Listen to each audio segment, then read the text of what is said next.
Aku menyesal telah menjadi pelakor yang membatalkan pernikahan sahabatku. Namun aku membalas itu semua demi kebahagiaan untuknya. Assalamualaikum sahabat Bunda. Semoga Allah selalu memberikan kesehatan dan kebahagiaan untuk kita semua. Sebelumnya, jangan lupa absen dari daerah mana saja ya Bun, agar silaturahmi kita semakin erat. Itu Nuri Maulida bukan? Aku yang mendengar namaku seperti sedang disebut, sontak menoleh untuk memperjelas wajah kedua wanita yang sedang berdiri menatapku. Kubuka kacamata hitamku sambil mengibaskan rambut ikalku ke belakang. Benar banget, itu Nuri Maulida, sahut wanita satunya yang begitu aku kenal, Luna, temanku dari SMA hingga kuliah. Iya, dia Nuri Maulida, si pelakor itu. Fania, yang juga temanku dari SMA, menimpali dengan sengit. Aku hanya bisa menelan ludah. Tanganku berkeringat dingin. Ternyata kedua temanku itu masih membenciku. Dan sebutan pelakor masih mereka ucapkan dengan sangat sengit padaku. Setelah hampir 5 tahun kami tidak bertemu. Tanganku semakin berkeringat dingin, tak kalah melihat kedua wanita yang dulunya sering berbagi kisah suka maupun duka denganku, itu melangkah ke arahku, yang sedang berdiri dekat kursi taman. Baru kali ini aku melihat pelakor tapi bahagia, malah semakin jaya saja. Setelah tiba-tiba di depanku, Luna menatapku dari ujung kaki hingga ujung kepala. Iya, ini namanya pelakor sukses, Dita menimpali. Tidak ketinggalan dengan senyum sinisnya itu.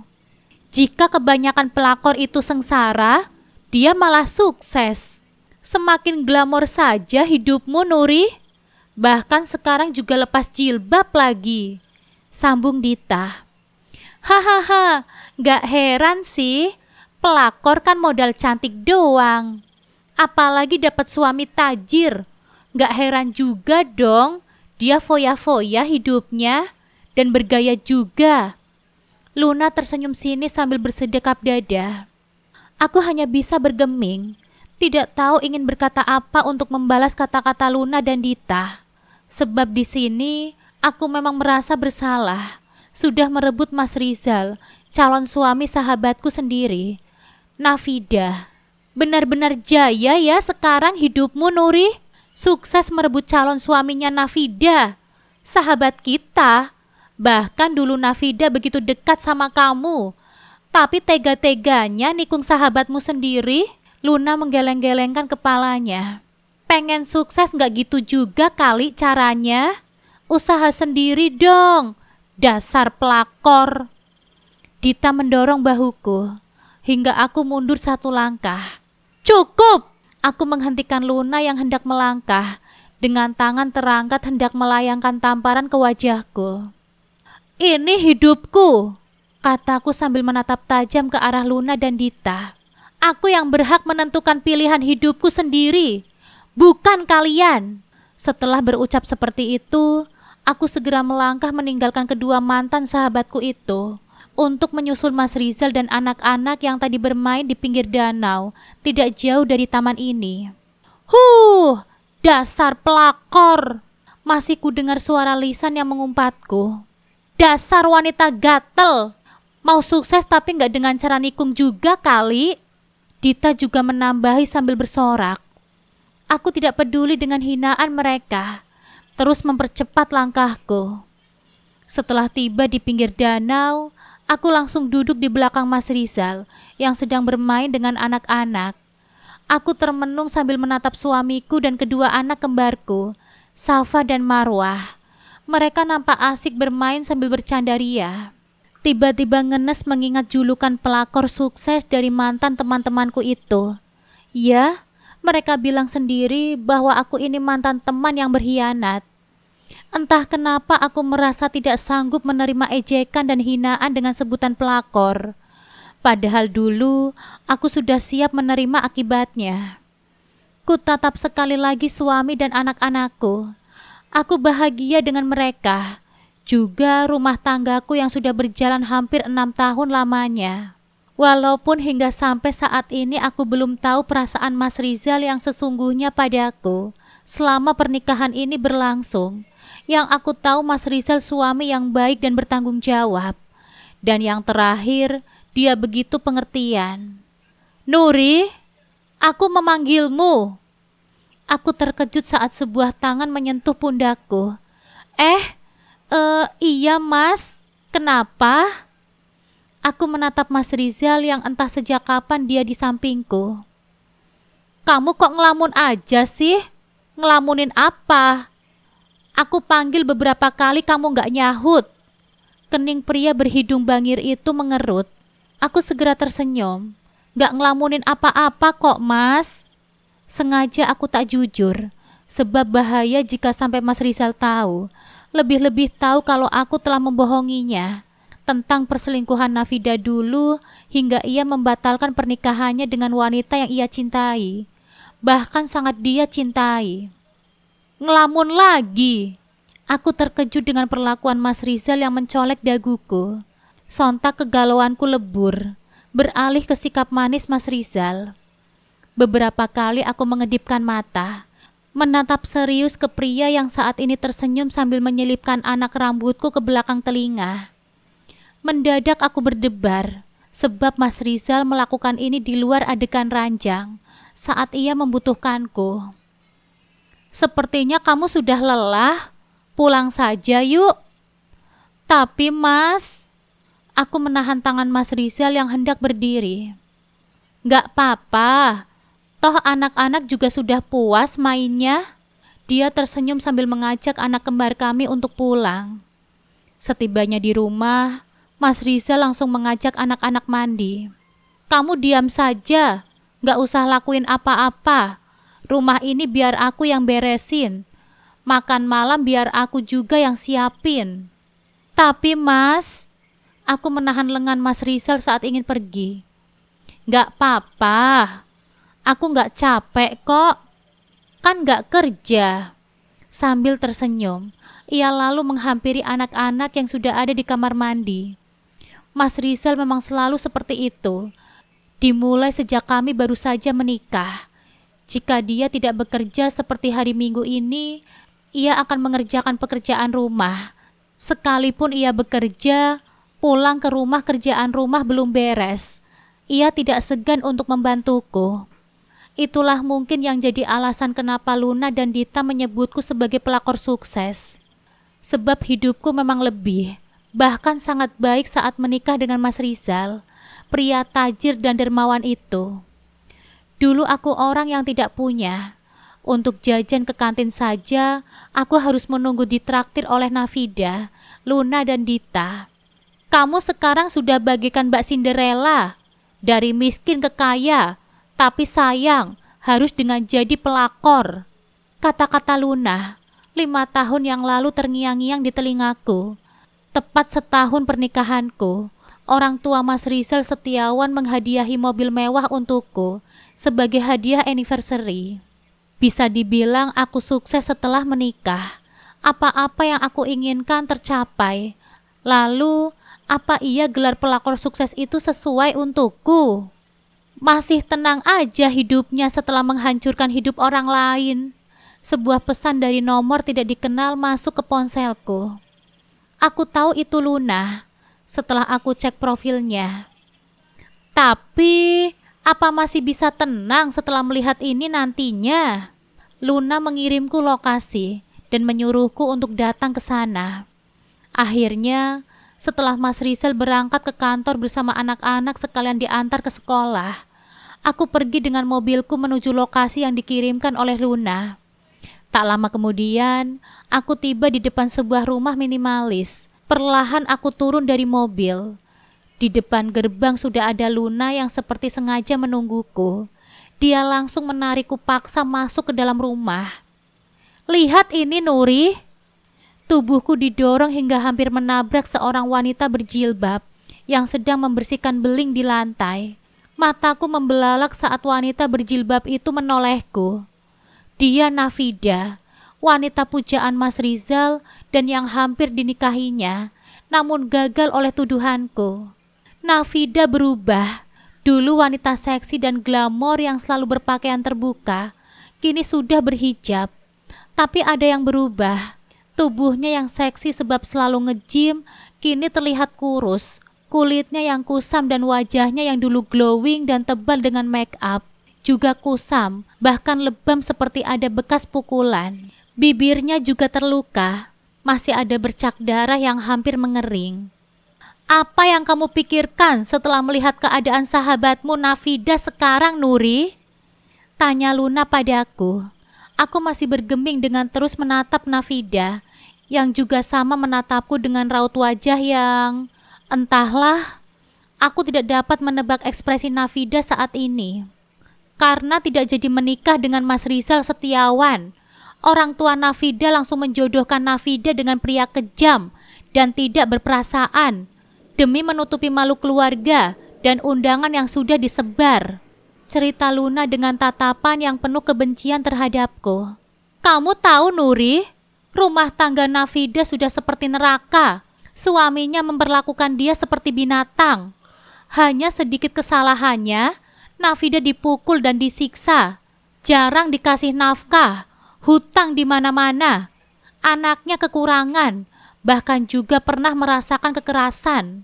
Aku menangis mendengar itu semua. Aku tidak menyangka Nafida akan mendapati kekerasan dalam rumah tangganya dari suaminya. Mendadak aku teringat dengan Mas Rizal, yang selama kami menikah tidak pernah ia berkata kasar, apalagi berlaku kekerasan. Andaikan kamu tidak merebut calon suaminya Nafida, Mas Rizal Setiawan, tentu Nafida akan menikah dengan pria yang mencintainya dan tidak akan pernah diperlakukan kasar oleh suaminya. Kamu sudah mengambil kebahagiaan sahabatmu sendiri, Nuri. Kamu kejam, dasar pelakor. Aku tergugu, tidak sanggup lagi mendengar kata-kata Luna, apalagi melihat luka yang ada di bagian tubuh Nafida. Tangannya tergores beling. Iya, aku salah. Oleh karena itu aku mengatupkan kedua tanganku di dada. Aku mengaku bersalah, Nafida. Air mataku semakin deras mengalir. Maafkan aku. Maafkan aku, Nafida. Suaraku bergetar. Nafida hanya bergeming dengan terus menatapku. Aku tidak ada maksud untuk merusak kebahagiaanmu. Aku hanya ingin mencari kebahagiaanku. Nafida masih bungkam. Matanya berkaca-kaca. Maafkan aku, Nafida. Lirihku sambil terus menangis. Maaf saja tidak akan cukup, Nuri, katanya dengan dalam. Aku menghentikan tangisanku. Lalu aku harus apa? Katakan, apa yang harus aku perbuat untuk menebus kesalahanku padamu? Nafida tidak menjawab. Matanya masih lekat menatapku. Nafida, katakan saja, apa yang harus aku perbuat agar kamu memaafkanku? Aku akan menurutinya. Sungguh? Aku menganggukkan kepalaku. Iya, katakan saja. Aku menginginkan suamimu, Nuri. Apa? Aku terkejut dengan permintaan Nafida. Aku pikir aku bisa membantunya dengan uang. Tapi ternyata... Karena kamu telah merusak kebahagiaanku dengan merebut Mas Rizal, calon suamiku, maka berikanlah suamimu padaku. Atau kalau tidak, biarkan aku jadi istri kedua, agar kamu merasakan bagaimana sakit yang aku alami saat itu. Aku bungkam 1000 bahasa, dengan mulut yang masih ternganga. Kenapa sakit? Diduakan itu tentu sakit, apalagi direbut. Ya Allah, inikah karmaku? Kenapa kamu kayak kaget gitu, Nuri? Luna mendorong tubuhku. Apa tadi kamu pikir bisa menebus kesalahanmu dengan uang? Mentang-mentang sekarang kamu banyak uang dan Nafida kekurangan uang. Luna menatap dengan ejekan ke arahku. Aku hanya bisa terdiam, sebab tadi aku memang sempat berpikir seperti itu.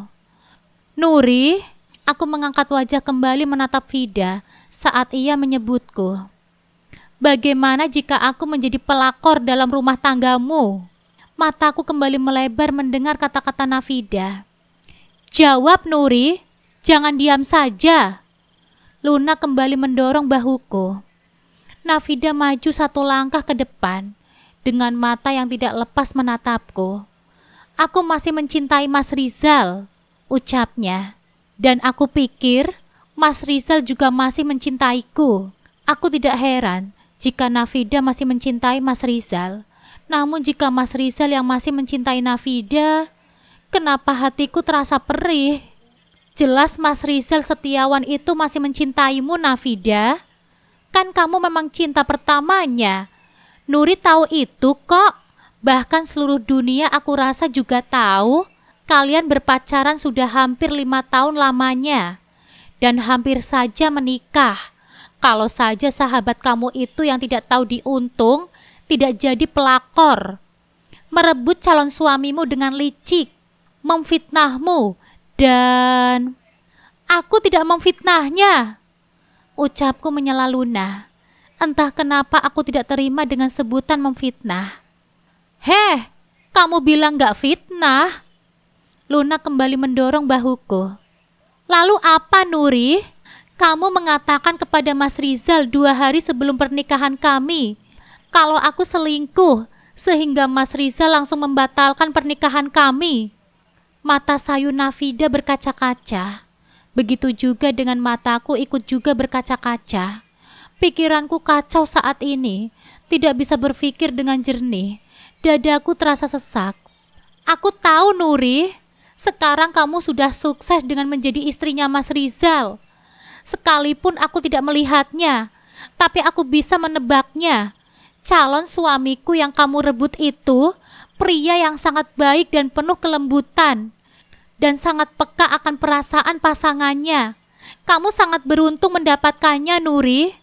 Di samping materi yang Mas Rizal punya. Kali ini Nafida berucap sambil tangannya yang terluka itu memegangi pundakku. Tiba-tiba terasa sulit bagiku untuk menelan ludah. Sakit mendengar kata-kata Nafida, sahabatku yang dulunya begitu baik padaku. Mendadak aku sudah menjadi orang yang paling kejam. Ibarat peribahasa, ku beri air susu dan kamu membalasnya dengan air tuba.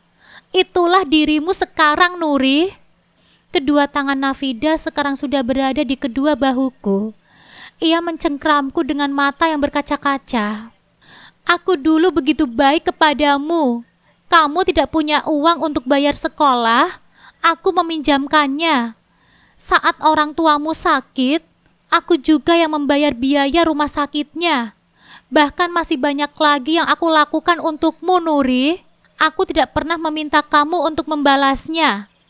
Tidak menghancurkan kebahagiaanku saja, itu sudah sangat cukup. Nafida menarik tangannya dari bahuku, beralih merapikan jilbabnya yang sudah berantakan. Aku terdiam dengan lelehan air mata yang terus mengalir. Kamu jahat, Nuri. Aku menggelengkan kepalaku, seolah tidak terima dengan perkataan Nafida. Iya, dia itu wanita jahat, Luna menimpali. Karena tidak tahan, aku segera berbalik untuk pergi. Gak ada istilahnya perusak hubungan orang lain akan sukses. Langkahku terhenti mendengar ucapan Nafida. Kamu penjahat, Nuri. Kamu menghancurkan hubungan orang. Jadi dapat kupastikan rumah tanggamu, pernikahan dan kehidupanmu tidak akan baik-baik saja. Boleh saja sekarang kamu sukses dan bahagia. Tapi lihat saja ke depannya. Nikmat sekarang yang punya hanya istirot dari Tuhan. Nikmat yang mengandung dosa. Aku tidak menggubris kata-kata Nafida. Melanjutkan langkahku dengan berlari sambil meneteskan air mata. Setelah sampai di rumah, aku tidak langsung turun dari mobil. Kata-kata Nafida terngiang-ngiang. Apa benar nikmat yang aku rasakan saat ini dengan memiliki suami baik dan rizki yang lebih dari cukup dan anak-anak yang lucu adalah sebuah istiroj? Sebab ku peroleh dengan jalan yang salah. Setelah cukup lama termenung, aku turun dari mobil. Setibanya di rumah, di sofa ruang tamu sudah kujumpai suamiku dan kedua anak-anakku, bercanda dengan riang. Ya Allah, aku sangat bahagia dengan mereka. Apakah sanggup kiranya ancaman Nafida benar terjadi? Ia akan kembali datang untuk Mas Rizal. Ayah, Bunda sudah datang, seru si Marwah saat melihatku. Aku pun tersenyum seraya menghampiri mereka. Mereka langsung menyalimiku, usai aku menyalimi Mas Rizal. Safa, Marwah, kalian ke kamar dulu ganti baju ya. Habis itu makan. Suruh Mas Rizal pada anak-anaknya, yang langsung dilaksanakan oleh si kembar. Seperginya si kembar, Mas Rizal menoleh. Pria tampan berwajah putih itu menatapku. Ada apa, Mas? Tanyaku merasa heran dengan tatapannya. Juga kenapa ia sudah pulang dari kantor padahal belum waktunya. Apa mungkin Mas Rizal ada masalah di kantornya? Dan tiba-tiba pikiran buruk bergelayut pada kepalaku. Jika benar itu terjadi, benar apa yang dikatakan oleh Nafida, bahwa ini masih mula untukku. Semua nikmat yang aku punya akan segera Tuhan cabut. Aku harus apa? Toh aku mendapatkannya memang dari jalan yang salah. Seharusnya aku yang tanya itu. Ada apa denganmu, Nuri? Hah? Aku melongo mendengar pertanyaan Mas Rizal. Kenapa aku, Mas? Tanyaku yang tidak mengerti. Semenjak kemarin sore, habis kita bawa anak-anak kita jalan-jalan, kamu sedikit berubah. Mata elang pria yang sudah hampir 6 tahun lamanya menjadi suamiku itu menatapku dengan lekat. Aku bergeming, tidak tahu, tepatnya bingung mau jawab apa. Sekarang kamu lebih banyak murung, seperti ada yang kamu pikirkan. Kalau boleh tahu apa? Aku menggelengkan kepalaku. Tidak ada, Mas. Jawabku berbohong. Andaikan aku jujur tentang pertemuanku dengan mantannya dan tahu keadaan Nafida sekarang, apa yang akan dia lakukan? Sudah dapat kutebak, ia akan meninggalkanku. Siapa aku? Hanya perebut dan penghancur hubungan sahabatku sendiri, yang berhasil dan sukses dengan menikahi calon suaminya. Jika tidak ada, lalu sekarang ini kamu dari mana? Tanya Mas Rizal dengan lembut. Mas,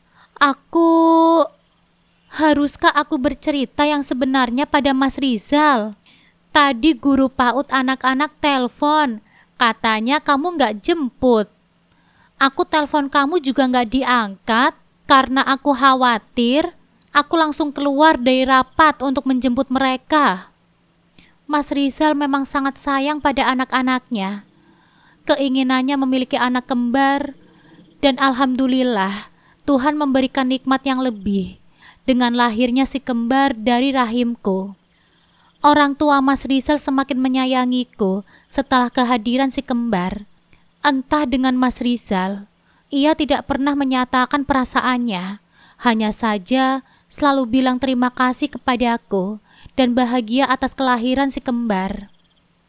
Aku pikir kamu keluar untuk menjemput anak-anak. Pria yang memiliki sifat lembut itu tidak banyak bicara, hanya tersenyum simpul. Ya sudah, aku kembali lagi ke kantor. Jaga anak-anak ya. Hanya tangannya mengelus rambutku, padahal aku berharap lebih dari itu. Merindukan hidung bangir pria itu menyentuh keningku di luar adegan ranjang saat ia menginginkan aku. Nuri, saat hampir tiba di pintu keluar, ayah dari anak kembarku itu menoleh. Iya, Mas. Kenapa? Aku berdiri dari sofa. Dengan pelan, ia melangkah ke arahku. Di luar dugaanku, ia meraih kepalaku dan mengecup keningku. Sontak aku menegang. Kami sudah 6 tahun menikah. Sering Mas Rizal melakukan yang lebih dari itu. Namun untuk di luar itu memang untuk pertama kalinya. Terima kasih ya, lirihnya usai menyudahi aktivitasnya. Untuk apa, Mas? Ah, kok aku jadi grogi gini sih? Ia tidak segera menjawab. Matanya lekat menatapku. Perusahaan semakin maju dan berkembang pesat selama 2 bulan terakhir ini. Bisnis lancar selancar-lancarnya. Alhamdulillah kalau begitu, Mas, seruku sambil tersenyum. Selamat ya, Mas. Mas itu kan memang hebat dalam berbisnis. Tidak, ini berkat kamu. Keningku mengerut. Kok berkat aku, Mas? Dia tidak menjawab, malah semakin lekat menatapku. Ini karena kerja keras Mas Rizal, bukan aku. Aku nggak ngapa-ngapain. Aku tersenyum garing. Karena kamu, tepatnya setelah menikah denganmu, usahaku selalu lancar. Aku semakin sukses. Mama dan Papa juga bilang seperti itu. Dan aku... Kata-kata Mas Rizal menggantung. Aku merasakan itu juga. Dek, ada rasa hangat menghinggapi hatiku mendengar kata-kata pria yang aku cintai. Mas Rizal tersenyum seraya menatap ke samping. Mungkin benar apa yang dikatakan oleh adikku Indra, kalau kamu itu istri pembawa berkah. Langsung kutundukkan wajahku, malu dengan kata-katanya. Andaikan dia tahu yang sebenarnya, tentu tidak akan berkata seperti tadi. Terima kasih, Nuri. Sebelah tangan Mas Rizal menyentuhku.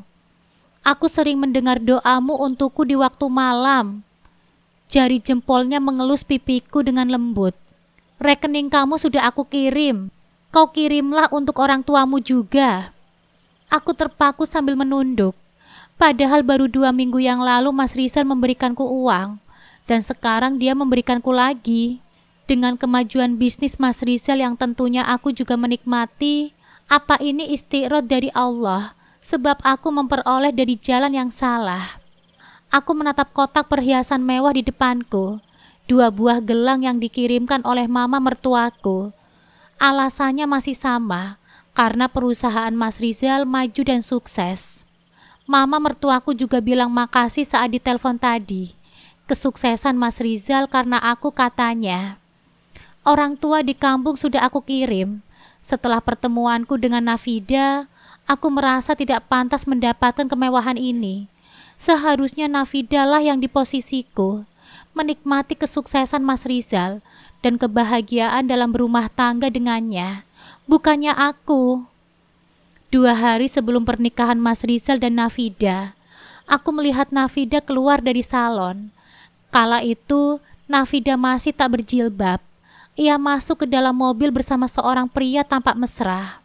Aku yang saat itu memang sangat membutuhkan uang untuk biaya operasi ibuku dan juga bayar hutang-hutang bapakku yang sudah jatuh tempo. Dan kalau tidak dibayar, maka bapak akan dimasukkan ke dalam penjara. Akhirnya aku yang tidak menemukan pinjaman berani memberikan tuduhan palsu tentang Nafida kepada Mas Rizal. Aku memberikan foto Nafida bersama seorang pria. Tidak kusangka, Mas Rizal langsung terpengaruh dan membatalkan pernikahannya. Padahal, menurut yang aku dengar dari Dita dan Luna, pria itu adalah adik ayah Nafida yang membantu mempersiapkan pernikahan Nafida. Tapi begitu percayanya Mas Rizal dan orang tuanya atas pernyataan palsuku. Aku baru tahu, ternyata Mas Rizal dan keluarganya anti pengkhianatan dan tidak menerima pengkhianatan. Ya, niatku ingin dinikahi oleh Mas Rizal karena uangnya, hanya uangnya saja. Namun melihat sikap baik Mas Rizal, sekalipun aku tidak memiliki hatinya, aku telah jatuh hati. Ceklek. Aku menoleh saat mendengar pintu kamar dibuka. Pria berkaos putih lengan pendek melemparkan senyuman padaku. Segera ku balas senyumannya. Anak-anak sudah pada tidur. Setelah memasukkan kotak perhiasan dari mama, aku berdiri berjalan ke arah kasur duduk di sana. Sedangkan Mas Rizal sibuk dengan laptopnya. Suasana hening. Hampir 6 tahun kami menikah. Aku dan Mas Rizal kerap seperti orang asing. Jarang ngobrol, apalagi saling berbagi kisah. Dia lebih bersikap daripada berkata. Contohnya, aku memang sering nyalon, perawatan dan memanjakan diriku. Semua ini aku lakukan atas saran orang tuaku, agar mempercantik diri biar suami betah dan tidak direbut oleh pelakor. Mas Rizal tidak pernah menyuruhku atau memberikanku uang khusus perawatan. Tapi tanpa berkata, seringkali ia lakukan. Sepulang menjemput atau pulang dari bepergian, ia langsung membawaku masuk ke dalam salon. Sedangkan ia membawa anak-anak main sambil menungguku selesai.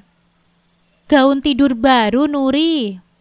Warna merah menyala dan transparan. Iya mas, dikirimin sama mama, jawabku. Sebenarnya agak ragu tadi saat ingin memakainya, karena bentuknya yang... entahlah, aku tidak pernah punya gaun tidur seperti ini, sekalipun malam pertama dengan Mas Rizal. Bagus kok di badanmu. Kulihat bibir Mas Rizal berkedut menahan senyum. Aku cuma menghargai pemberian mama saja, Mas. Makanya aku pakai. Jujur aku malu. Gaun ini sebenarnya lebih kelinjeri. Aku tidak pede memakainya. Meskipun aku tidak berhijab, tapi pakaianku tidak begitu terbuka. Tapi kamu terlihat berbeda. Mas Rizal menutup laptopnya, berjalan ke arah kasur dan duduk di sampingku. Sudah selesai kan dengan tamu bulanannya? Aku yang sudah paham apa yang diinginkan Mas Rizal hanya tersenyum sambil mengangguk. Mas Rizal memang tidak romantis. Cara mengajak berhubungan saja monoton, sulit dimengerti, tapi untung saja aku selalu paham. Setelah selesai, Mas Rizal bergulir dari atasku, seperti biasa. Setelah tangannya menggenggam tanganku, katanya biar dosa kecil kita mengalir dari sela-sela jari tangan. Dan seperti biasa pula, tidak ada kata-kata setelah ritual selesai. Mas Rizal memejamkan matanya, padahal aku ingin ngobrol. Kutatap langit-langit kamar. Kadang aku tidak menemukan warna dalam pernikahanku. Semua aku dapatkan dari Mas Rizal, tapi aku merasa tidak memiliki hatinya. Benarkah hati Mas Rizal masih untuk Nafida? Cinta pertamanya itu. Sering ku dengar bahwa cinta pertama sulit dilupakan. Apa itu juga terjadi pada Nafida dan Mas Rizal Setiawan? Jika benar begitu, itu artinya selama ini aku hanya memiliki raganya saja, tidak dengan hatinya. Kok perih ya? Hanya membayangkannya saja sudah sakit. Apalagi tahu kenyataannya. Aku sadar aku egois dan juga serakah. Aku tidak hanya menginginkan nafkah dari mantan calon sahabatku itu, tapi juga hatinya. Aku ingin Mas Rizal beralih dari Nafida dan mencintaiku. Itu tentu mustahil. Mendadak aku resah. Kumiringkan badanku tidur menyamping. Ku tatap Mas Rizal yang terpejam. Mas, panggilku. Aku tahu dia belum tidur. Iya, jawabnya dengan mata yang masih terpejam. Boleh aku tanya? Tanya apa? Aku tidak segera menjawab. Masih ragu. Apa? Mata Mas Rizal terbuka, menatapku. Pernikahan menurut Mas Rizal itu apa? Baru kali ini aku bertanya tentang pernikahan padanya. Selama ini hanya bertanya dan berbicara tentang kehidupan saja. Itu pun jarang, karena Mas Rizal pendiam. Pria itu tidak segera menjawab, nampak masih berpikir. Menurutku, pernikahan itu seperti persahabatan. Sahabat? Refleks aku bertanya dengan nada terkejut. Iya, jawabnya enteng. Aku menelan ludah seraya menarik nafas dalam-dalam, berusaha mengurangi rasa sesak di dadaku. Seperti sahabat, pantas saja Mas Rizal memperlakukan aku seperti temannya, bukan istrinya. Aku bukan pasangannya, tetapi temannya. Oleh karena itu, ia jarang sekali bersikap romantis, hanya hangat. Bak seorang teman. Teman masih mending, sering berbagi kisah, tapi ini kan tidak. Mas Rizal sering diam. Ada masalah apapun, entah kapan dan dimanapun saja, dia hanya diam. Teman seperti apa itu yang tidak membagi kisahnya? Mungkin yang ia bagi hanya kisah yang ia kira berhubungan denganku. Contohnya, saat perusahaannya semakin maju dan saat anak-anak dapat peringkat. Untuk pribadinya, Mas Rizal bungkam, menunggu aku tahu sendiri, padahal aku ingin tahu langsung darinya. Lalu, apa Mas bahagia dengan pernikahan kita ini? Tanyaku lagi setelah berhasil membuat hatiku merasa baik-baik saja dengan jawaban pertamanya itu. Bahagia? Tentu saja sangat bahagia. Jawabnya tanpa ragu. Hatiku langsung menghangat mendengarnya setelah terasa dingin tadi. Lalu, apa yang membuat Mas Rizal bahagia dengan pernikahan kita? Kataku dengan antusias, bahkan bibirku tersenyum, tidak sabar dengan jawabannya. Mas Rizal tersenyum sambil menatap langit-langit kamar. Si kembar yang membuatku bahagia, kehadirannya terasa mengubah hidupku. Senyumanku lenyap seketika mendengar jawaban dari Mas Rizal. Kini tidak lagi dingin hatiku, malah membeku. Aku pikir aku adalah alasannya kenapa dia bahagia dengan pernikahan kami. Tidak taunya karena anak kembar kami. Jadi sudah jelas kan sekarang Mas Rizal tidak mencintaiku.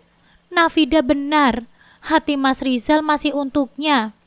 Dia menikahiku sebab untuk mengobati hatinya yang lara. Aku hanya pelampiasannya saja. Ya Allah, kok rasanya perih mengetahui kebenaran perasaan Mas Rizal. Andai tidak ada Safa dan Marwah, mungkin ia tidak akan bertahan. Kusembunyikan air mata yang menganak sungai. Perlahan ku lepas genggaman tangan Mas Rizal, membalikkan badanku, tidur membelakanginya. Kutumpahkan air mataku dalam diam. Pagi ini, lagi-lagi aku kesiangan. Usai sholat subuh, ketiduran di atas sajadah. Bangun-bangun sudah ada di atas kasur.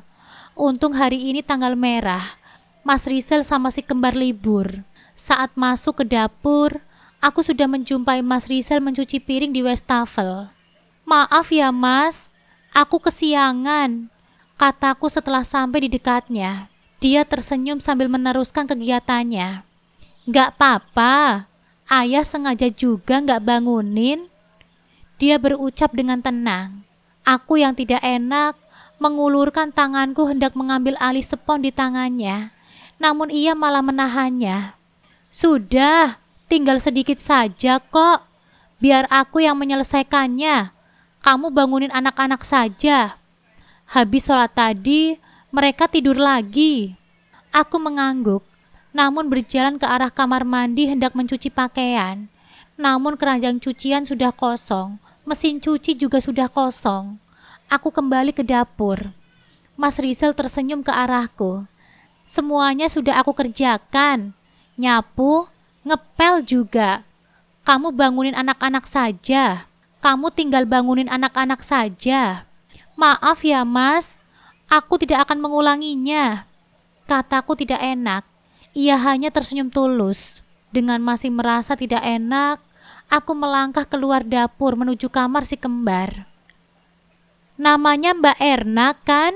Langkahku terhenti saat ingin masuk ke kamar, mendengar suara Mas Rizal menanyakan nama seorang wanita di telepon. Siapa itu? Kok mendadak aku sakit hati? Sejenis tak terima gitu. Mas Rizal yang cuek terhadap wanita menanyakan nama wanita lain. Aku melanjutkan langkahku ke lemari. Kulihat ia sudah selesai menelpon. Nuri? Aku menoleh. Iya Mas. Mas Rizal bangkit dari duduknya dan melangkah ke arahku. Nanti akan ada Mbak Erna datang ke sini untuk... Siapa dia? Ah, pertanyaan itu refleks keluar begitu saja dari mulutku. Dia wanita yang akan bekerja di rumah kita. Gadis apa sudah punya suami, Mas? Dih, pertanyaan apa lagi ini? Dia seorang janda. Kenapa milih yang janda sih? Nah, makin ngaco aja pertanyaanku ini. Dasar memalukan. Mas Rizal sempat terdiam, mungkin heran. Karena dia sudah tidak memiliki suami lagi untuk memberikan nafkah. Jawabnya pelan, dan aku malu dengan jawabannya. Sempatnya diri ini curiga yang tidak-tidak dengan suamiku sendiri. Padahal aku tahu, ia pria yang super cuek, kecuali dengan Nafida saat itu. Ya, sekarang aku jadi sadar bahwa kecuekan Mas Rizal berlaku untuk semua wanita, kecuali adik dan Nafida. Kenapa Mas harus memperkerjakan orang? Mas nggak percaya dengan pekerjaanku. Langkah pria yang hanya memakai boxer dan kaos lengan pendek itu terhenti. Bukannya tidak percaya, hanya saja aku ingin mengurangi pekerjaanmu. Ditambah aku jarang bantu belakangan ini, sebab aku sibuk di kantor. Apa mama yang menyuruh ini, Mas? Tanyaku, menatap pria yang saat ini sudah ada di depan kamar mandi. Tidak, ini murni kemauanku. Dan andaikan mama tahu di rumah ini tidak ada pembantu, tentu saja mama akan marah.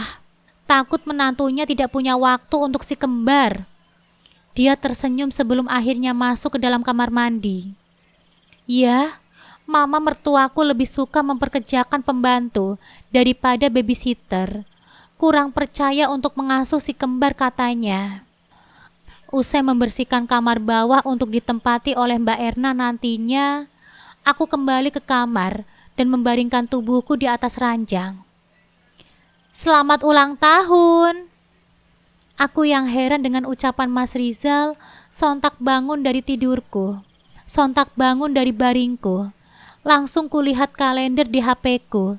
Ternyata sekarang aku ulang tahun. Pria yang sudah segar sehabis mandi itu meletakkan amplop di dekatku. Ini apa, Mas? Tanyaku. Ambil saja dan beli apapun yang kamu mau. Setelah berucap, pria itu melangkah keluar kamar. Aku tersenyum miris. Jadi ini maksudnya aku disuruh beli hadiah sendiri. Kenapa nggak kamu saja yang belikan untukku, Mas? Lirihku dalam hati. Sedih rasanya diberi hadiah mentahan seperti ini. Tahun sebelum-sebelumnya disuruh memilih hadiah sendiri. Padahal aku ingin merasakan dapat hadiah dari pasangan. Selama kami menikah, aku tidak pernah mendapatkannya selain dari mama mertuaku. Apalagi kejutan. Tapi kenapa Mas Rizal tidak sepeka itu? Padahal dia dulu saat masih berpacaran dengan Nafida, sering memberikan hadiah saat dia ulang tahun. Dari sini aku semakin sadar bahwa pernikahan kami hanya Mas Rizal anggap sebatas persahabatan, bahkan kurang dari itu. Entah mau disebut apa pernikahan ini. Luna benar, aku tidak akan bahagia dengan hasil curianku. Aku telah mencuri Mas Rizal dari Nafida, sahabat baikku. Kamu mau aku temani, Nuri? Aku yang sedang menyisir rambut berhenti. Menatap Mas Rizal yang baru saja masuk ke dalam kamar. Beli hadiah. Lanjutnya dengan pandangan ke arah amplop yang tadi pagi ia berikan padaku. Masih tergeletak di atas meja. Mungkinkah ia tersinggung? Ah, bodohnya aku. Seharusnya tadi aku bilang terima kasih dan menyimpan amplopnya. Tidak usah, Mas. Lagian aku masih bingung mau beli apa. Tolakku. Keluar saja dulu. Biasanya wanita kalau sudah lihat barang yang bagus, jadi pengen. Aku kembali menolak ajakan Mas Rizal untuk keluar membeli hadiah. Namun ia memaksa, dengan alasan sekalian bawa si kembar jalan-jalan sore. Setelah tiba di pusat perbelanjaan, pertama kali Mas Rizal membawa aku ke toko emas, dan menyuruhku untuk memilih apapun yang aku suka. Padahal kemarin aku sudah dapat dari mama mertuaku. Setelahnya, dia membawaku ke tempat penjual sepatu, lalu tas dan terakhir baju. Si kembar sibuk makan es krim. Dengan telatennya, si ayah membersihkan es krim yang belepotan di mulut dan di tangan si kembar. Aku hanya bisa tersenyum sambil memilih baju. Belum nemu juga bajunya. Hah? Aku terkesiap dengan pertanyaan Mas Rizal yang saat ini sudah ada di sampingku. Ini kayaknya bagus deh. Mas Rizal menunjuk baju di tangan kananku. Kalau butuh penilaian, kamu bisa minta pendapatku. Aku mengangkat wajah, menatapnya tak percaya. Ya Allah, kok aku jadi baper? Secara tidak langsung, Mas Rizal sudah memilihkan aku baju. Kamu juga bisa mencobanya. Nanti tunjukkan padaku. Saking senangnya mendengar kata-katanya, aku langsung mengangguk berkali-kali dan lalu menuju ruang ganti. Langkah lincahku terhenti dan mataku membelalak saat melihat keberadaan Nafida berdiri di depan ruang ganti. Wanita yang anggun dengan jilbabnya itu melangkah ke arahku. Aku menegang. Seharusnya aku yang ditemani belanja saat ini, bukan kamu, Nuri. Dek, kata-kata Nafida langsung mengena ke ulu hatiku. Aku tadi melihat kalian pas di pom bensin. Aku sengaja mengejar ke sini karena aku penasaran. Jadi, Nafida sedari tadi mengikuti kami dan mengetahui semua kegiatan kami. Aku iri melihat kamu diperlakukan seperti ratu, penuh pengertian sama Mas Rizal, sesuatu yang tidak pernah aku dapatkan dari suamiku. Mata Nuri berkaca-kaca, sedangkan aku terdiam dan membisu. Dia memang laki-laki yang baik. Hatiku sakit saat melihat dia sibuk mengurusi anaknya, sedangkan kamu asik memilih baju, bahkan dipilihkan. Hatiku ngilu mendengarnya. Ya Allah, apa yang dikatakan Nafida itu benar. Seharusnya Nafida yang ada di posisiku, namun malah ini kebalik. Mendadak aku rindu sama Mas Rizal. Air mata Nafida terjatuh, begitupun dengan air mataku. Apa jadinya, Nuri, jika aku menampakkan diri saat ini juga, dalam keadaan seperti ini pada pria yang hatinya masih ada untukku? Mataku membelalak seketika. Ya Allah, meskipun aku masih tidak mendapatkan hati dari suamiku, namun aku tidak siap kehilangannya. Sosok pria baik itu. Ku pejamkan mataku bersamaan dengan derasnya air mata yang mengalir. Tak kala Nafida melewatiku begitu saja, berjalan ke arah belakang. Aku memang salah, tapi aku belum siap ya Allah, kehilangan kebahagiaan keluarga kecilku, terutama Mas Rizal. Aku masih berdiri di tempat dengan dada berdetak tak karuan, tangan berkeringat dingin. Hati ini dipenuhi rasa cemas. Tidak dapat kubayangkan reaksi Mas Rizal saat melihat wanita terkasihnya dalam keadaan seperti itu. Lebih-lebih Nafida bilang yang sebenarnya. Akulah yang memisahkan mereka berdua. Siap tak siap, aku harus menerima kenyataan. Toh di sini aku yang perebut, perusak hubungan dua insan yang saling mencintai itu. Beberapa menit kemudian, aku tidak mendengar suara apapun, ataupun suara Mas Rizal, begitu pula dengan Nafida. Aku penasaran, aku menoleh ke belakang. Mataku memincing saat sudah tidak menjumpai Mas Rizal di tempatnya. Hanya Nafida yang celingukan nampak mencari-cari seseorang. Kemana Mas Rizal? Kulihat Nafida melangkah ke arahku. Mungkin tidak sekarang, Nuri, tapi aku akan kembali berusaha menemukan apa yang sepantasnya menjadi milikku. Tapi aku akan kembali berusaha menemui apa yang sepantasnya menjadi milikku. Aku terpaku dengan kata-kata Nafida. Artinya, dia akan berusaha untuk terus menemui Mas Rizal. Seperti halnya kamu merebut Mas Rizal, aku akan kembali hadir untuk merebutnya kembali darimu. Sebab dia memang milikku. Lagi pula, pernikahanku sedang berada di ujung tanduk. Setelah berucap, Nafida pergi begitu saja. Aku meremas tanganku, tentu gelisah dengan ucapan Nafida yang secara tidak langsung ia akan meneror pernikahanku. Ya Allah, siapkah aku? Tak ingin berlarut-larut dengan ketakutan. Aku berlari kecil mencari Mas Rizal dan anak-anak. Kemana mereka semua? Saat ingin kembali berlari, aku melihat Mas Rizal muncul bersama si kembar. Mas Rizal? Segera ku hampiri dan mencekal lengannya. Ada apa? Kenapa wajahmu berkeringat? Dia menatapku heran. Bunda habis lari-lari ya? Tanya Safa. Aku menggeleng. Kenapa kamu, Nuri? Aku mencarimu, Mas. Kamu menghilang. Kalimat itu begitu cepat aku luncurkan, disertai dengan nada khawatir. Mas Rizal terdiam sejenak. Kamu takut kehilangan aku? Aku tergeragap dengan pertanyaannya. Tidak, aku hanya khawatir sama Safa dan Marwah. Aku segera berjongkok dan memeluk si kembar untuk mengalihkan keadaan yang sempat tegang karena pertanyaan.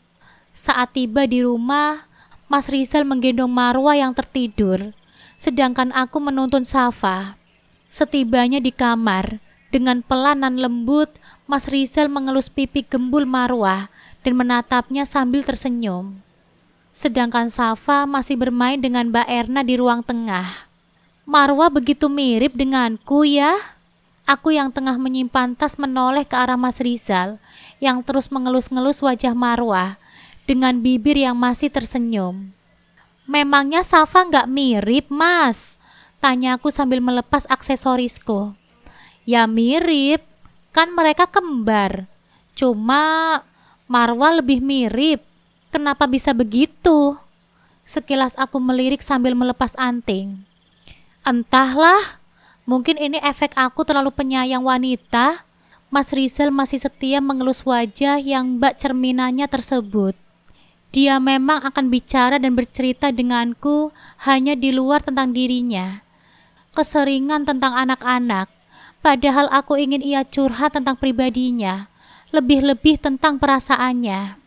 Untuk siapa hatinya itu?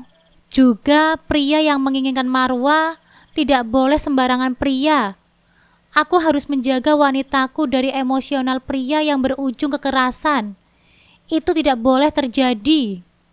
Kata-kata pria yang penuh kelembutan nyaris mengalahi perempuan itu, mengingatkanku dengan nasib rumah tangga Nafida. Ia banyak menerima kekerasan dari suaminya. Ya Allah, apa jadinya jika Mas Rizal tahu keadaan wanita terkasihnya yang gagal ia nikahi sebab tuduhan palsuku? Mas Rizal tidak suka pengkhianatan. Jika sampai ia tahu kebohonganku, aku tidak tahu apa yang akan terjadi. Tentu aku akan kehilangan segalanya, materi dan cinta. Pagi ini, si kembar berangkat sekolah denganku. Saat perjalanan pulang, di pinggir jalan aku melihat mainan anak-anak yang dijual dengan harga murah, berjejer antara penjual satu dengan penjual yang lain. Sebenarnya mama mertuaku melarangku juga Mas Rizal membelikan si kembar mainan yang dijual di pinggir jalan. Alasannya kotor, tidak baik untuk anak-anak. Ah, ada-ada saja emang mertuaku itu. Sudah kayak makanan aja harus bersih. Mas Rizal biasa membelikannya di mall, tapi sekalian melariskan dagangan bapak-bapak yang jualannya nampak sepi. Aku pun turun dari mobil yang aku parkirkan di pinggir jalan. Aku mengambil boneka Barbie. Saat tanganku hendak meraih bando pita, tiba-tiba, "Mah, Bella kepingin bando itu. Cepat belikan sebelum dibeli sama tante itu, Mah." Karena aku penasaran, lantas aku menoleh ke belakang. Mataku membelalak saat mengetahui itu Nafida dengan anak perempuannya, berkisar seumuran dengan si kembar. Segera kupalingkan wajahku ke depan sebelum Nafida melihatku. Mungkinkah itu anaknya Nafida? Besok ya, Nak. Sekarang uangnya kan dipakai untuk beli buku Bella. Ah, Mama selalu saja begitu. Bilangnya besok dan besok. Tapi nggak pernah dibelikan. Tapi nggak pernah Bella dibelikan. Bella benci sama Mama. Melalui pandangan ekor mataku, anak kecil yang aku yakini itu anaknya Nafida berlari. Bella, tunggu Nak. Nafida mengejarnya. Aku membalikan badanku untuk menatap Nafida yang mengejar anaknya. Juga kulihat mantan sahabatku itu memarahi anaknya yang ngambek, bahkan juga memukulnya. Setelah cukup lama, Nafida pergi dengan kesal meninggalkan Bella yang menangis terseduh-seduh. Hatiku teriris melihat adegan ini. Apalagi Mas Rizal yang melihatnya, dia orang yang sangat tersentuh. Dulu Nafida yang glamor dan selalu membeli barang-barang mahal. Kini untuk membelikan bando untuk anaknya seharga 7.000 saja dia tidak mampu. Apa segitu nggak mampunya suami Nafida? Dan kemana orang tuanya yang kaya raya itu? Setidaknya mengetahui ini sedikit membantunya. Di sini aku merasa jadi wanita yang paling jahat. Seharusnya Nafida yang ada di posisiku, dan mungkin akulah yang di posisi Nafida. Aku membeli beberapa mainan anak perempuan, juga bando tali yang hanya tersisa satu. Lalu menghampiri Bella yang masih menangis terseduh-seduh, duduk di hamparan rumput. Kuusap air mata di wajah cantik menuruni ibunya itu. Dia tersenyum. Lalu aku berikan semua mainan yang aku bawa. Tidak luput bando yang dia inginkan. Senyuman gadis ayu itu semakin mengembang. Begitu terlihat kebahagiaan di wajahnya. Kalau ditanya mama, bilang saja dapat dari tante yang Bella bantu bawain mainannya ya. Aku mencolek dagu Bella. Dia pun mengangguk girang. Beberapa kali dia bilang terima kasih, sebelum akhirnya pamit untuk pergi sambil berlari. Tadinya ingin memberikan uang juga, tapi takut Nafida curiga. Setibanya di rumah, aku mencari mainan Safa dan Marwah, baik yang masih baru atau yang sudah tidak digunakan, untuk aku berikan kepada Bella. Untuk baju-baju, biarkan aku belikan yang baru saja. Harga yang standar, biar Nafida tidak curiga. Sebab kulihat baju Bella sudah kumuh, tidak kalah dengan Nafida. Saat sudah mengumpulkan barang-barang dan buku-buku, serta alat tulis milik si kembar, yang tidak terpakai sebab lebih, aku lanjut berjalan ke arah kamar lantai bawah dekat gudang. Aku mencari boneka besar yang masih baru. Terakhir aku lihat di lemari kamar sana. Saat membuka lemari, sebuah kotak berjatuhan, dan tampaklah sebuah liontin berinisial N menyundul dari dalam kotak berukuran sedang itu. Aku tahu, itu liontin dari Nafida untuk Mas Rizal, sebagai hadiah karena Mas Rizal mendapatkan predikat terbaik di kampusnya. Jadi, kamu masih menyimpannya, Mas? Air mataku mengalir begitu saja. Kesakitan hatiku tidak berhenti di situ. Luka semakin menganga, tak kalah melihat foto setengah wajah Nafida yang hanya menampakkan lesung pipinya saja. Aku terduduk lesu di lantai sambil meremas-remas foto itu. Aku merasa sakit. Aku rapuh mengetahui kenangan mantan terindah masih tersimpan olehnya. Setelah mengetahui kenangan dengan Nafida masih tersimpan, aku lebih banyak diam pada Mas Rizal, mengimbangi sikapnya yang pendiam. Tidak lagi ada basa-basi untuk mengajaknya bicara. Ah, entahlah. Aku tahu diri ini egois. Aku sudah disenangkan dengan materi sesuai dengan tujuanku menikah dengannya. Sekarang aku malah menuntut pria itu untuk memperlakukanku sama dengan mantannya. Siang, sehabis menemui Bella dan memberikan mainan, aku langsung masuk ke dalam kamar. Ada rasa dilema saat mendengar cerita Bella. Gadis itu kerap menerima kekerasan dari ayahnya. Ternyata suami Nafida seorang penjudi dan pemabuk. Hutang di mana-mana. Awalnya si suami seorang ustadz yang kaya. Begitu informasi yang aku dengar yang sengaja aku cari tahu. Setelahnya aku tidak tahu apa yang terjadi. Kenapa suami Nafida menjadi berubah. Drrrr. Ponselku bergetar. Sebuah pesan dari Mas Rizal masuk. Bisa minta tolong? Berkasku yang ada di atas meja rias kamu ketinggalan. Aku melirik meja rias. Memang ada map di sana. Aku mengirimkan balasan. Baik, Mas. Akan aku antar. Hati-hati ya. Aku tersenyum hambar membaca balasannya, sambil memberikan respon oke di pesannya. Setibanya di kantor Mas Rizal, aku memarkirkan mobil di tempat biasa. Buk! Saat baru saja keluar dari mobil, aku tidak sengaja tertabrak dengan seseorang. Maaf, Mas. Aku nggak sengaja. Aku mengambil tasnya yang terjatuh. Kamu Nuri Maulida kan? Mataku memincing menatap pria yang menunjukku itu. Mulai mengingat-ingat. Kak Farhan? Seruku, setelah ingat kalau dia adalah Farhan. Pria yang dulunya satu sekolah denganku pas SMA, juga merupakan ketua OSIS. Dan juga pria yang sempat aku taksir. Namun ia malah menyukai sahabatku, Nafida. Namun sayangnya, wanita glamor itu sudah punya kekasih. Aku lupa siapa pacarnya pada saat itu. Yang jelas bukan Mas Rizal. Sebab baru kelas 3 SMA keduanya berpacaran. Pas itu Mas Rizal datang ke sekolah kami sebagai guru ekstrakurikuler sementara. Entah dari mana mulanya keduanya berpacaran. Hingga bertahan sampai ke jenjang yang serius. Kalau saja aku tidak menghancurkannya. Wah, gak nyangka banget aku bertemu kamu di sini, Nuri. Suara Kak Farhan membuyarkan lamunanku. Aku hanya tersenyum simpul sambil memberikan tasnya. Apa kabar, Nuri? Lama ya kita gak ketemu. Dan kamu banyak berubah. Pria berbadan tinggi tegap itu menandai penampilanku dari atas hingga bawah.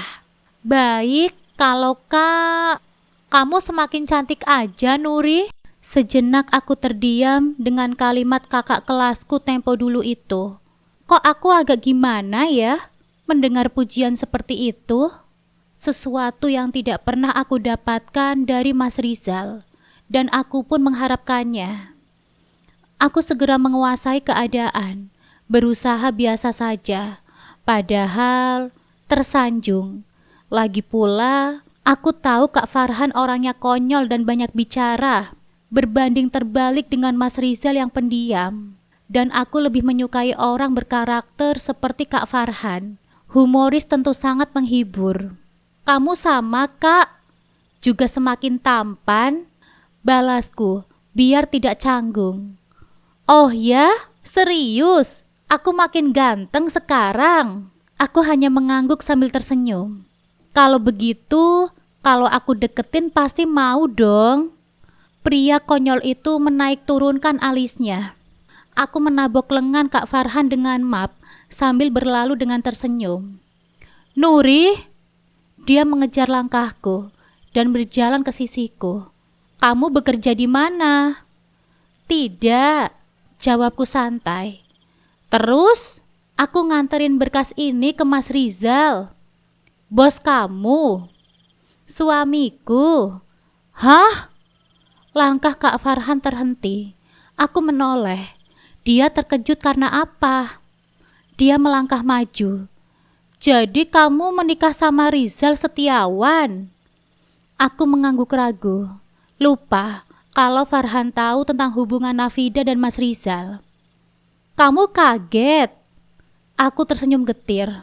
Tidak, hanya terlambat saja. Terlambat apanya?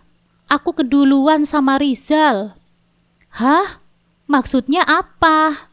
Keningku berkerut. Tidak paham dengan kata-katanya. Gak apa-apa. Oh iya, sukses Rizal beristrikan kamu. Aku terdiam. Entah aku yang sukses menjadi istrinya Mas Rizal dengan merebutnya dari Nafida, atau Mas Rizal yang sukses beristrikan aku. Aku masuk dulu ya. Aku tersenyum simpul sebelum membalikkan badan untuk pergi. Nuri, tunggu.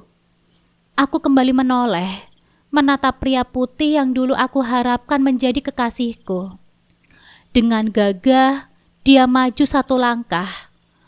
Ini, Kak Farhan mengulurkan kertas kartu nama padaku. Kalau ada calon yang baik untukku, hubungi aku ya, katanya sambil tersenyum.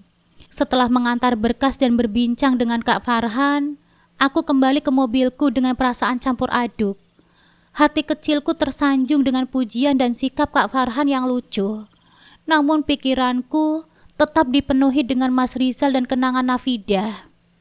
Mas Rizal, apa benar hatimu masih untuknya?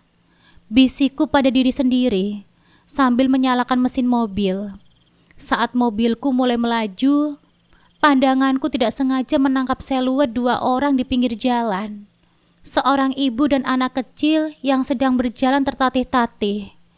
Jantungku berdebar saat menyadari itu adalah Nafida dan putrinya. Pakaian mereka terlihat lusuh. Wajah Nafida nampak lelah dan murung. Kontras sekali dengan penampilanku yang rapi, dengan mobil mewah yang aku kendarai.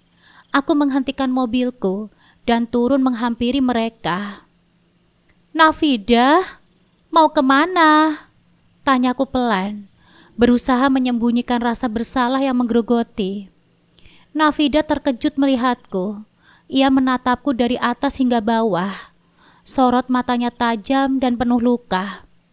"Bukan urusanmu," jawabnya dingin. Bella, putrinya, bersembunyi di balik rok ibunya. "Aku bisa antar kalian pulang?" tawarku lagi, sambil menunjuk mobil. Nafida menggeleng. "Tidak usah. Aku tidak butuh belas kasihanmu." Aku terdiam. Nafida menampar wajahku dengan kenyataan yang pahit. Memang selama ini aku hanya memberikan tanpa meminta maaf dengan tulus. "Maafkan aku, Nafida," kataku lirih. "Maaf saja tidak akan cukup, Nuri." Air mata mengalir di pipinya. "Seharusnya anakku yang punya ayah sepertimu. Aku yang punya suami tampan dan kaya raya." Kata-kata Nafida bagaikan pisau yang menghunus hatiku.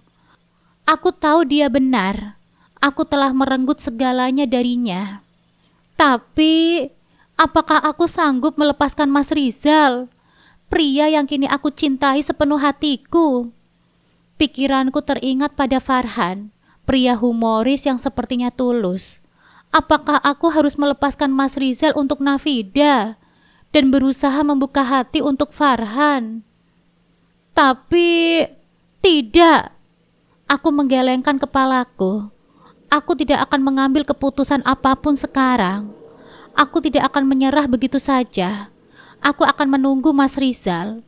Aku akan mencari waktu yang tepat untuk berbicara dengannya tentang perasaannya yang sesungguhnya.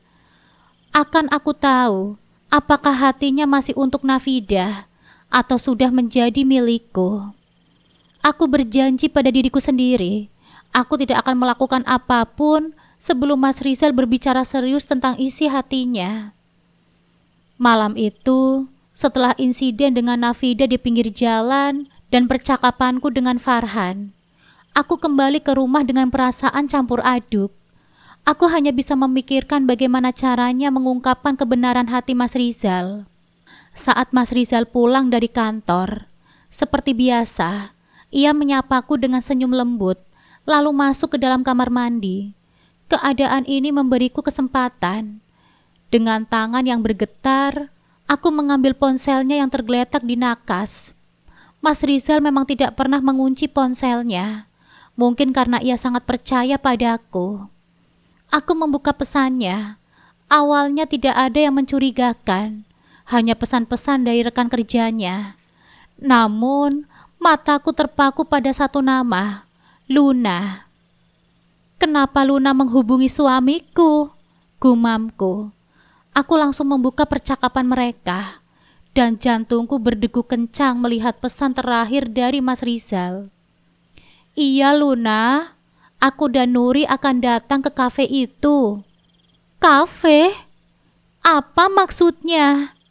Apa ini ada hubungannya dengan Nafida?" Tiba-tiba semua potongan teka-teki itu terasa saling terhubung. Luna, yang begitu membenci dan menuduhku, kini bertemu dengan suamiku. Mereka akan bertemu di sebuah kafe, dan aku juga akan diajak. Aku tidak mengerti. Ketika Mas Rizal keluar dari kamar mandi, ia mengambil ponselnya, seolah tidak ada apa-apa. Ia sama sekali tidak menyinggung pesan itu. Atau rencana pergi ke kafe dengan Luna. Aku hanya bisa mengamati dalam diam. Malam itu aku tidur dengan perasaan yang tidak nyaman, gelisah, dan penuh ketakutan. Aku ingin bertanya, tapi lidahku terasa kaku. Apa yang akan terjadi besok? Apa yang direncanakan oleh Luna? Apa semua ini adalah jebakan untuk mengungkapkan kebohonganku di depan Mas Rizal. Aku tidak tahu, satu-satunya yang bisa kulakukan hanyalah menunggu. Pagi harinya, Mas Rizal memecahkan keheningan di dapur. "Nuri, hari ini kita ke kafe yuk.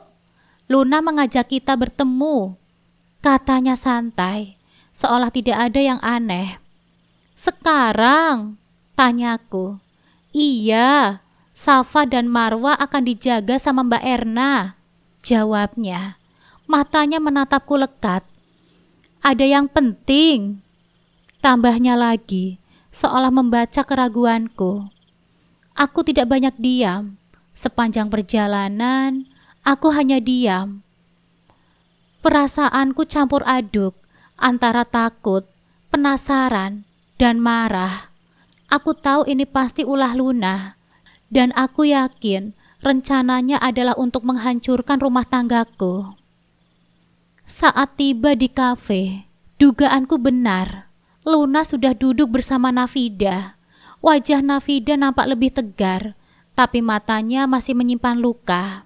"Akhirnya datang juga, Nuri si pelakor sukses," sambut Luna dengan sinis. Aku menahan nafas, mencoba tetap tenang. Setelah kami duduk dan memesan, Luna langsung menyerangku.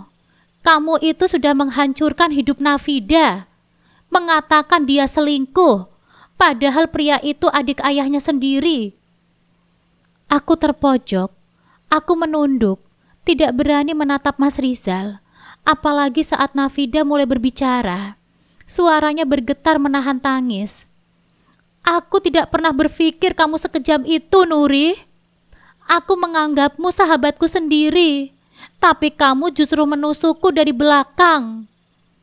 Hatiku hancur mendengar pengakuan itu. Air mataku menetes, membasahi pipiku. Mas Rizal hanya diam, ekspresinya sulit aku baca. Apakah ia marah padaku? Namun suara baritonnya yang tenang memecahkan keheningan. "Nafida, Luna, maafkan Nuri." Aku mengangkat kepalaku, menatapnya tak percaya. Mas Rizal meminta maaf untukku." "Nuri tidak bersalah," lanjutnya, membuatku semakin bingung. Mungkin dia terpaksa, tapi aku tahu dia tidak memfitnah. Aku yang membatalkan pernikahan itu. Aku yang marah dan tidak mau mendengarkan penjelasan Nafida. Nuri tidak memfitnah, tapi aku yang terlalu bodoh untuk percaya. Aku terlalu terburu-buru mengambil keputusan. Aku yang salah, bukan Nuri. Air mataku semakin deras. Ternyata dia tidak marah padaku. Dia malah membelaku. 6 tahun yang lalu, hatiku memang hancur, Nafida. Aku sangat mencintaimu, kata Mas Rizal. Tapi sekarang, aku sudah bahagia. Aku punya Nuri dan kedua anak kembarku. Aku tidak bisa mengorbankan keluarga yang sudah kubangun. Nafida menitikkan air mata. "Aku mengerti, Rizal. Aku juga minta maaf. Selama ini aku dikuasai oleh dendam, tapi aku tidak bisa hidup seperti ini terus." Siang itu, kami akhirnya berdamai. Nafida dan Luna memaafkanku. Kami sepakat untuk melanjutkan hidup kami masing-masing. Bahkan Mas Rizal berjanji akan memberikan rumah yang layak dan nafkah bulanan untuk Nafida dan Bella, sampai Nafida menemukan kebahagiaan yang sejati. Aku pun menyetujuinya, merasa lega dan damai. Luna juga berterima kasih atas kebaikan kami. Tidak ada lagi dendam di antara kami. Setelah pulang, aku duduk di sofa, memejamkan mataku dan menarik nafas dalam-dalam. Akhirnya beban berat yang selama ini aku pikul terasa terangkat. Pikiran tentang Farhan tiba-tiba melintas. Mungkin sekarang saatnya aku mencoba menghubunginya, mencari tahu apa yang bisa aku lakukan untuknya. Aku mengambil ponselku, mencari nama Farhan, harapan untuk hidup yang lebih baik. Tanpa bayang-bayang masa lalu, terasa begitu dekat. Aku menatap Mas Rizal dan kedua anak kembarku, Syafa dan Marwah, yang sedang tertawa riang di halaman belakang. Hati ini terasa penuh dan damai. 5 bulan telah berlalu sejak pertemuan kami di kafe itu. Tidak ada lagi bayang-bayang masa lalu yang menghantui. Mas Rizal suamiku kini lebih terbuka tentang perasaannya. Ia pernah berkata, "Aku tahu, kamu mungkin berpikir aku menikahimu hanya untuk melupakan Nafida. Tapi aku sadar, kamu adalah takdirku. Kamu yang melengkapi hidupku, Nuri." Kebahagiaanku semakin sempurna saat aku mendengar kabar dari Luna. Setelah perpisahan itu, Nafida akhirnya berhasil bangkit. Ia kembali mendapatkan kebahagiaan dengan bantuan finansial dari Mas Rizal. Ia memulai hidup baru. Tak disangka, takdir mempertemukannya kembali dengan Kak Farhan, yang aku mintai tolong saat itu setelah pertemuan di kafe. Mereka mulai menjalin kasih, dan setelah 4 bulan, Kak Farhan melamar Nafida. Rupanya sejak dulu Farhan memang mencintai Nafida. Cinta mereka bersemi kembali. Farhan yang humoris dan hangat sangat cocok dengan Nafida yang kini lebih bijaksana. Aku tersenyum bahagia. Kini semua orang mendapatkan kebahagiaan mereka masing-masing. Kebahagiaan sejati bukanlah tentang mendapatkan apa yang kita inginkan, melainkan menemukan kedamaian dalam apa yang kita miliki. Hidup adalah perjalanan yang penuh liku. Setiap kesalahan di masa lalu adalah pelajaran berharga yang seharusnya tidak menjadi beban. Kisah ini mengajarkan bahwa kebahagiaan yang dibangun di atas penderitaan orang lain tidak akan pernah bisa utuh. Tetapi dengan mengakui kesalahan, memaafkan, dan berbuat baik, kita bisa menemukan jalan menuju kedamaian sejati dan membuka lembaran baru. Tamat.